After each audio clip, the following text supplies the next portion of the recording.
But I have to remind you, this is an important year for a presidential election, for actually our entire House of Representatives is up for re-election, a third of the Senate, and that's not counting your local elections, governors and mayors and county chair people, etc., and judges. So we still have to think about what are we going to do for the election. And very often people right away, we get into this mindset of religion and politics. Do they mix? Oh, can churches get involved, or can't they get involved, or should they get involved? The answer is yes. The churches should be involved. They can get involved. And we're going to show you why. I told you about the series that Father Pavone and I did called the Gospel of Life shows, and we did those for Sky Angel, over a decade ago. And some of the experts that we interviewed were amazing. And one such gentleman is Jim Bopp. He's an advisor for us at Priests for Life and the National Right to Life and other pro-life organizations. He's a legal attorney for decades, has been studying tax law, and just has been even in the Supreme Court defending pro-life groups and et cetera. Well, one day, Father Pavone and I had him as a guest on our Gospel Life show, and we got to ask Jim, could you explain to us exactly what's this whole confusion about the IRS, tax-exempt status, and churches? So let's watch that show right now. And politics. Are we as restricted as we think? Find out next on Gospel of Life.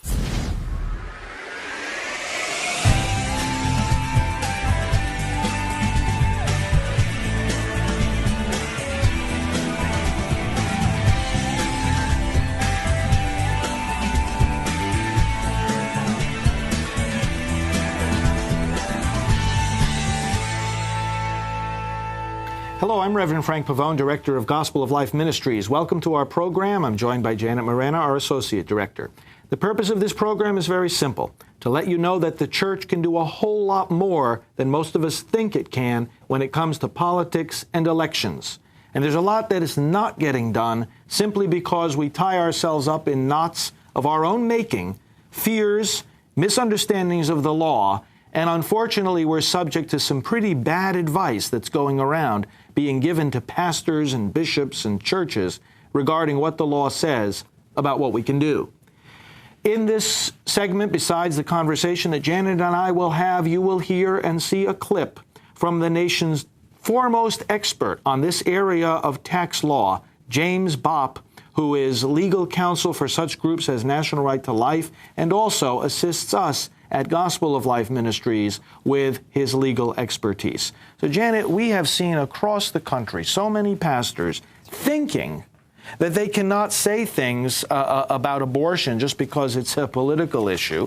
And, of course, we're not just talking to pastors here. We're talking to the average Christian in the pews, because this affects them, too, and they can bring this message back to those who are running these churches. That's right. And first of all, like you just said, the average Christian in the pew, well, certainly, while the pastor can't get up in the pulpit and endorse a specific candidate, the people in the pews certainly can. And should. And should. And if you know that this is a pro-life candidate running for office, well, for goodness sakes, at your next prayer group meeting, bring it to everyone's attention, or at choir practice. Don't be silent. You have a right to go out there and say those things. But with the pastors, they think they have to skip the subject altogether. There's no reason why they can't get up in that pulpit and talk about the fact that abortion and euthanasia are the primary issues when looking at a candidate. And we have, two candidates running, and I'm asking you to do your homework, brothers and sisters, and look to see where your candidate stands on these life issues. Well, let's take, for example, what you just said, all right? A pastor says that. The difference here is between issue advocacy and candidate advocacy. Now, there is a very clear prohibition on the part of for churches who are tax exempt to actually get up in the pulpit and say, I endorse John Smith, vote for him in the next election. But that's clear. I mean, you don't wonder whether you've said it or not. You know what I mean? If you're going to get up and say, and vote for John Smith in an election, you're not going to later on say, did I really say that, or did I not say that, or did I maybe say that? It's clear cut. It's straight and straightforward. But what you just said, brothers and sisters, these are issues you have to consider when you look at a candidate. This is the taking of life. Government has to protect life. That's issue advocacy. The church always has the freedom to say that, always. And there is absolutely no law against saying that, even when you're in the heat of an election where one candidate is obviously pro-abortion and the other one is pro-life. I've been told that by saying we have to vote for pro-life candidates, by saying that you have to see whether a candidate is going to protect life, that I was favoring the Republican candidates. And I said, listen, if tomorrow the parties switched their positions on abortion, if tomorrow the candidates in a particular race swapped positions on abortion, what would change about my message? Right. And the answer is nothing. The other thing, too, is you have to realize that in the Republican Party, there are pro-life candidates and there are pro-abortion candidates. In the Democrat Party, there are pro-life Democrats. Matter of fact, there's a group called Democrats for Life. Right. And there are pro-abortion Democrats. So this is why we're saying you have to do your homework. You have to see where that candidate lines up on these issues. And that's the candidate, as a Christian, you should be supporting. You should not be walking into the voting booth and voting for any candidate who is supporting child killing and the damage that abortion is doing to women. You've got to really do your homework on this subject. Well, and we're talking about voter guides, too. You know, too many pastors are afraid to put the voter guides out. There's no reason why you can't put a voter guide up that really shows the issues and lines up the two candidates where they stand on the issue. It's perfectly legal. Well, let's listen to what Jim Bopp said in a recent interview he did with us. He covers a series of different points. Right. And does so very well, and then we'll come back. Let's listen to Jim. Well, Father, as you know, many organizations communicate about issues, the abortion issue, the traditional marriage. Many different issues are discussed that are matters of public policy. And we know that discussion of issues can or has the potential of influencing elections. As a result, the Supreme Court has adopted a restrictive test in order to protect the right of citizens and citizens groups to talk about issues, while at the same time identifying a narrow category of speech that is subject to government regulation. And that's the express advocacy test.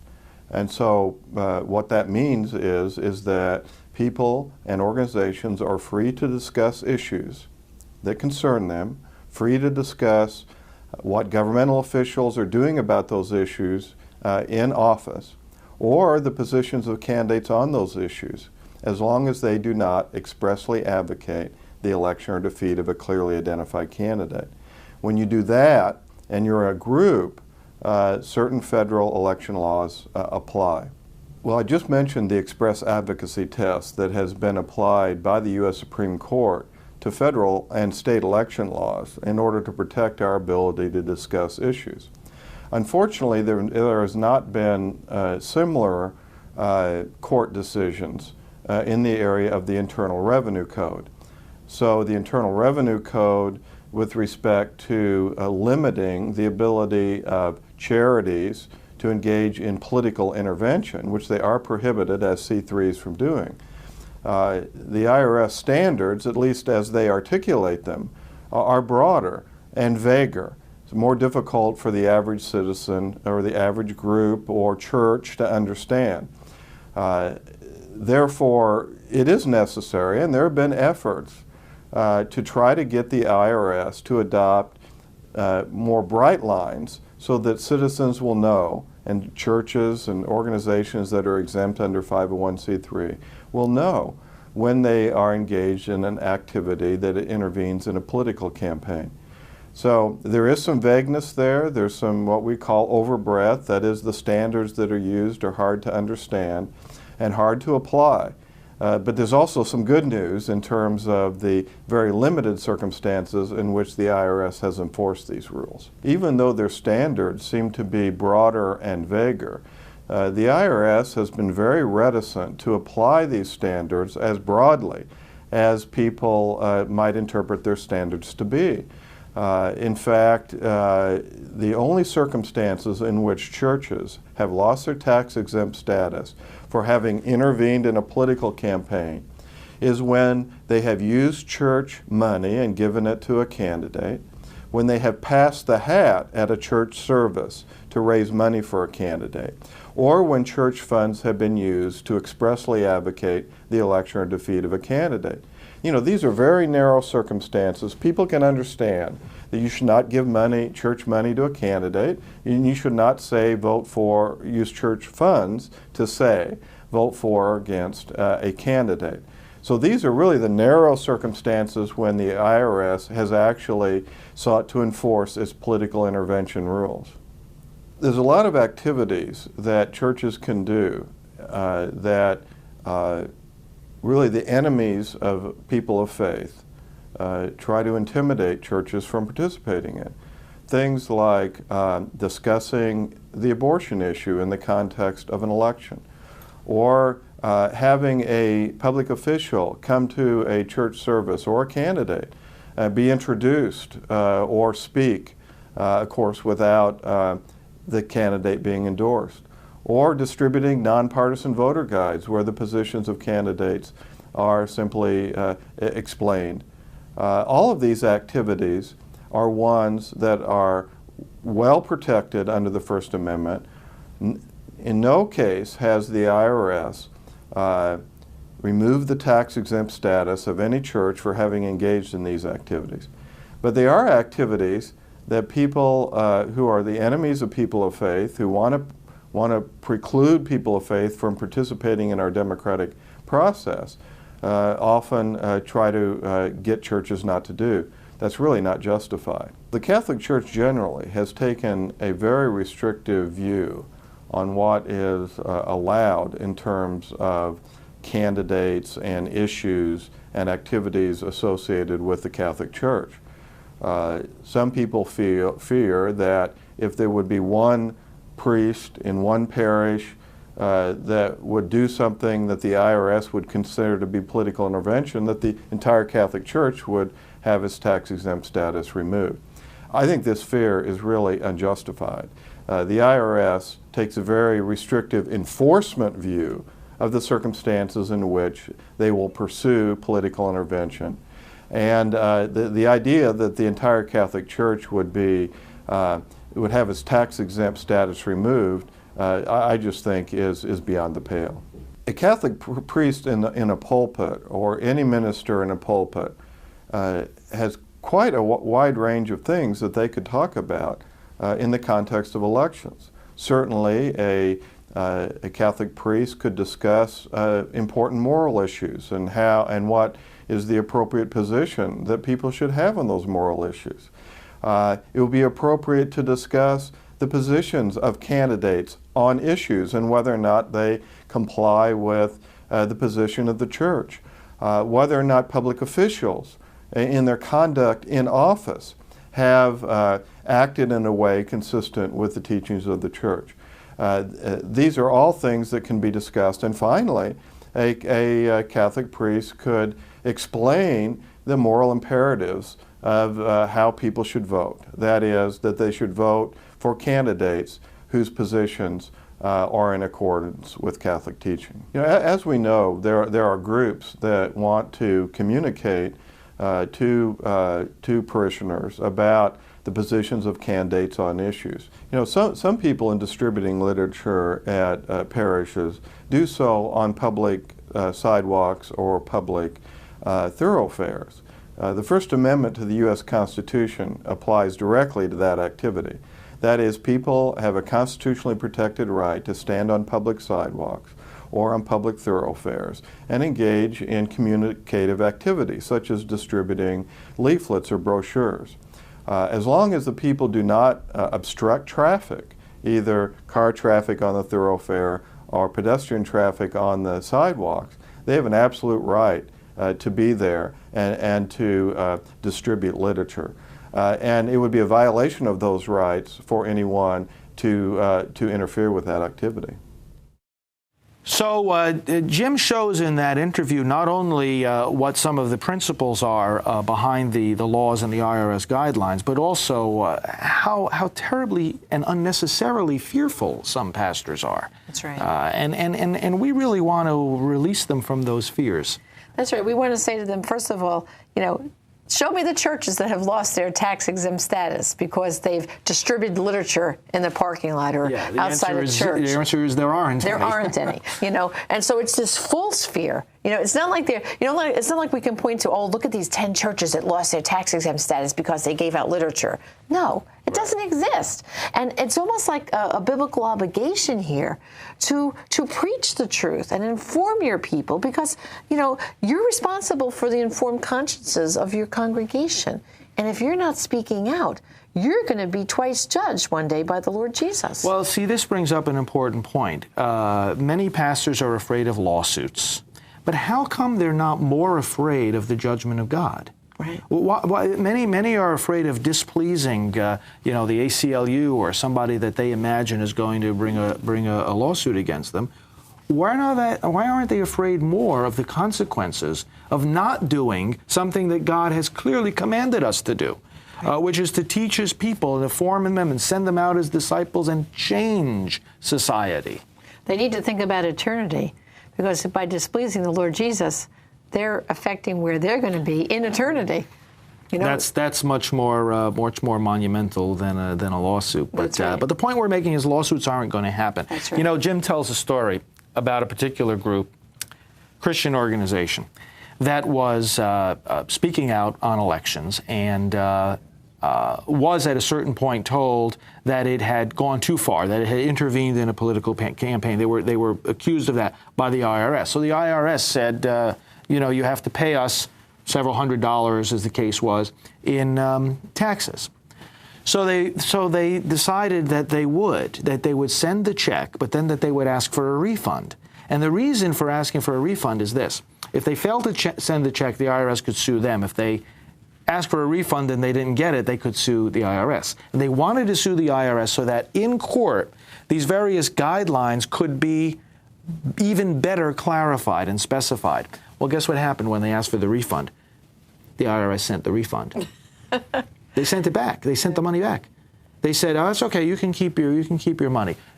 The group sent the check back again, and they said, "We don't want the money. We want this issue clarified in court." Because here it is, and let me summarize this in a nutshell. The law is clear when it says you cannot expressly advocate the election or defeat of a candidate. That is, I can't get into the pulpit and say, "Vote for John Smith." The IRS guidelines are vaguer. They say, well, it depends on the facts and the circumstances, which means I could give a homily today and not endorse a candidate, and then someone tomorrow or 6 months or a year down the road says, by the way, in that homily, because of the circumstances, because it was close to an election, because these issues were being debated, we think that you intervened in the campaign. We think that you transgressed the law. And it's like, well, what do you mean you think I did? I know what I said, I know what I didn't say, and I know the message I was trying to convey. The point is, because of the vagueness of the guidelines, it leads to people saying that they think we said or did the wrong thing. In fact, we did not, and that's the point we're making. There's no law prohibiting the kinds of messages that we're advocating here. If there is vagueness in the guidelines, well, then it means somebody's got to challenge them, and that's what this group that we were telling the story about did. Ultimately, what happened is the case never got to court because, again, the IRS was so afraid of having that happen, where it would have to say, well, these guidelines really permit a whole lot more than you thought that they did. And the other thing is, while a pastor cannot get up in the pulpit and endorse a candidate, there's no reason why he personally cannot say to people outside of church, if someone asks them, well, who are you voting for in this upcoming election? Well, I'm voting for John Smith because he's the pro-life candidate. And you that's don't right. lose your American citizenship. You're not silenced by saying this is what I'm going to do. You just can't mention the candidate's name in the pulpit. But outside of the church, he should, and we encourage them. You know who that pro-life candidate is. Please give him your personal endorsement. Well, friends, we have a lot of this outlined on our website at gospeloflife.com. We have the contents of an entire seminar that we gave called The Church and Politics, Are We as Restricted as We Think? And you'll see information from James Bopp, from whom you heard on this segment, and from other attorneys who are likewise experts in this field of law. Get those materials from us. Share them with your pastor, your bishop, with your fellow citizens, and never be silent because of fear of what the law says. The law gives us a wide range of freedom here to voice the gospel in the public square. Let's use that freedom. Stay with us. Some great information. And maybe you are thinking like, all right, Janet, what can I do for the election? Well, here at Priests for Life, we have a great web page called prolifevote.com. Again, prolifevote.com. If you go there, all the information you need is right there. With, like, for example, how to check your voter registration, how to help with voter registration, the information that Jim Bopp was talking about churches, what they can do, and how to get involved. It's all there, one-stop shopping, prolifevote.com, and we constantly update those pages. So as we get into the heated election cycle, and we need to know, when are the deadlines for voter registration? When does early voting start? Everything will be there. What can happen in our country this election cycle is so important because we're at a crossroads. Do you see what's going on in our country? It's about abortion, yes, but it's about religious freedom. It's about America as our founding fathers established America. Is that the America we want to keep and hold dear to our hearts?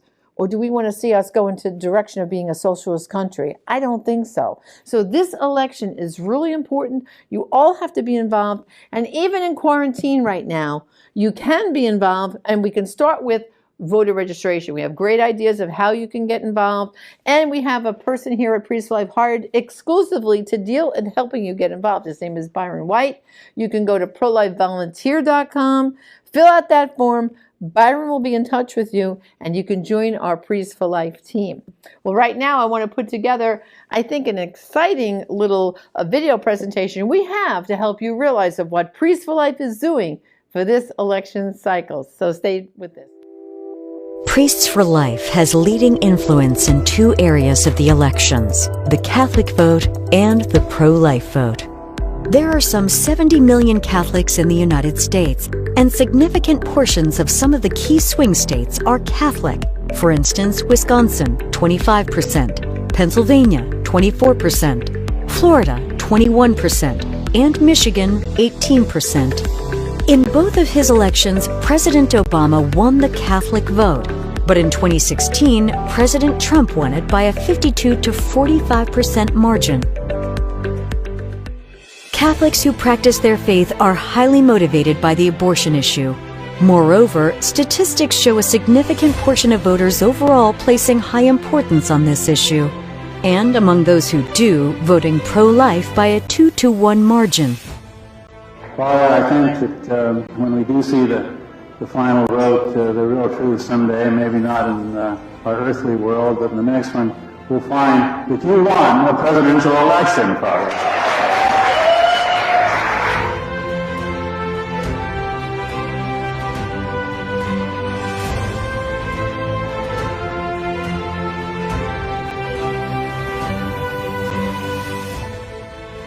Priests for Life influences the elections through far-reaching messaging, as well as grassroots training and organizing.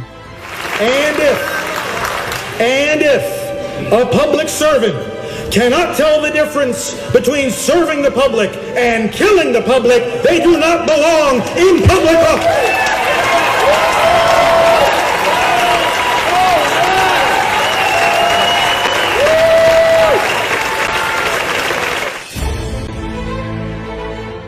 Far-reaching messaging.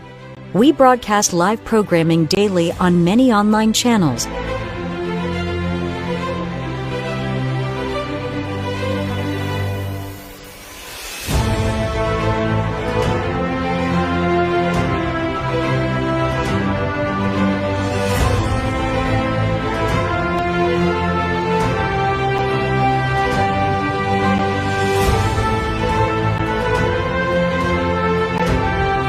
Daily radio spots on multiple networks, and TV shows several times weekly on the world's largest Catholic media outlet, EWTN, reaching some 95 million homes just in the USA.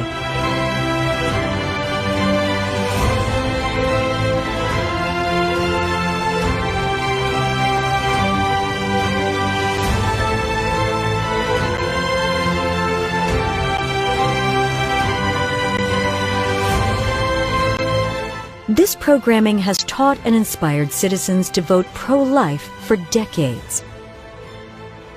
2 books by Father Frank Pavone have been part of this messaging: Proclaiming the Message of Life, giving clergy preaching aids from the readings for every Sunday of the year, and Abolishing Abortion, which contains an extensive section speaking about how much more free the church is to speak about politics than most pastors think it is.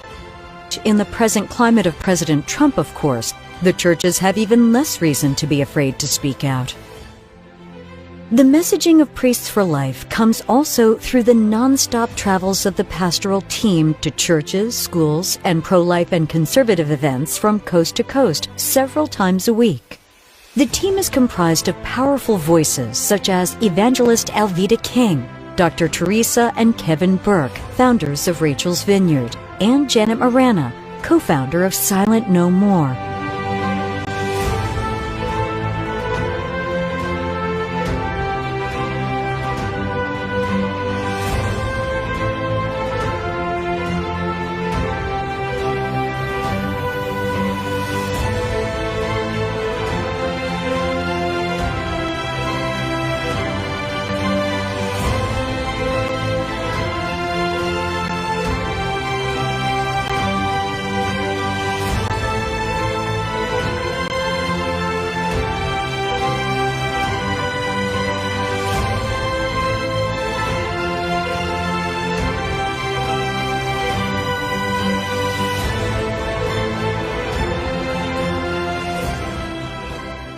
But you know what? When you and I take up this call and we talk about abortion, if we speak about it in church, we're told we're too political. If we speak about it in the political arena, we're told we're too religious.